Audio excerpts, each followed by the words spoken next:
This is a 2011 Chevy Volt. It's a great car. It's a nice looking car, especially from the front side. My little Chevy plate that matches the Chevy emblem there. But today I was going to give an honest review of this car, which for the most part is really good. I really like the car. And it's been a good car, reliable for the most part, although I have had several costly repairs with it. But for the most part, it's been a good car. Most of my complaints are with this right here.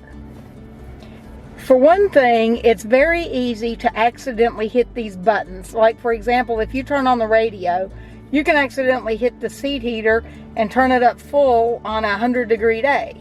And that's not a good thing. I'm actually going to pull down into the shade so there's not sun reflecting off of this. Let me do that. That would make a lot more sense. Okay, well, there's still sun reflecting off of it, but you guys know what it looks like.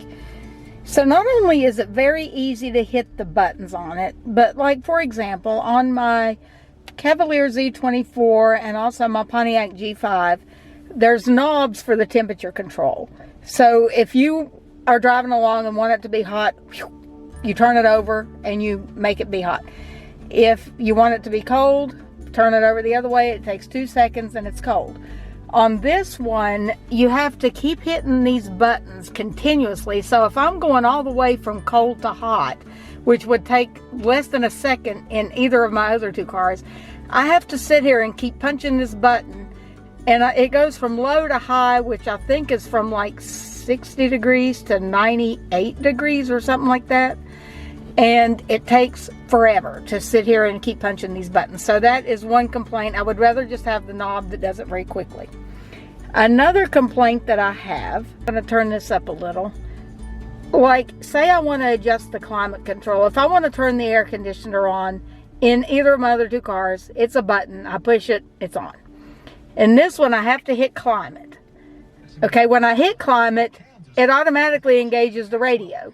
So I have to turn the radio down if I don't want to hear the radio or whatever. But it's just ridiculous if someone's in the car and you're talking to them and you're driving along and you hit climate and the radio engages, that's unnecessary. Then it's, you know, you have all these things to choose from. This says auto in the middle. I did that by accidentally hitting the button the other day, and I still haven't figured out what that is because auto is not lit up and this auto is off. That engages the radio automatically. Another thing where I was so irritated that I could have screamed the other day is I was in the navigation part of it and I hit address entry, and the radio, you know, is also, I had it turned down, but the radio is also automatically engaged when you hit destination. Like, for example, okay, this is turned off. Okay, I'm going to hit destination down here, and it automatically engages the radio. The radio should not be tied into all this, so you have to turn the radio down.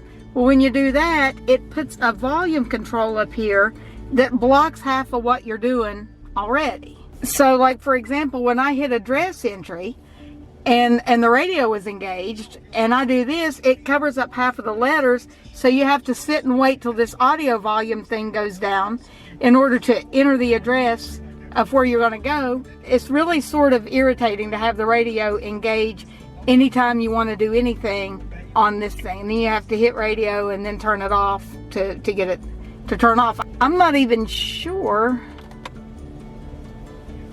Yeah, even if you want to look at your battery power, the radio comes on. Nobody wants to hear the radio that much.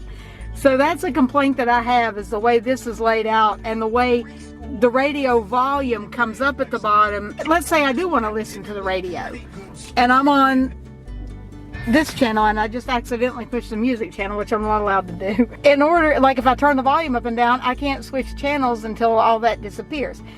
Now, my last complaint is with the sensors. Now, it's great that they have the sensors on the car that let you know when you're going to hit something, they beep. I love that. But if the car is in reverse, the front sensors should be irrelevant. They shouldn't even be on.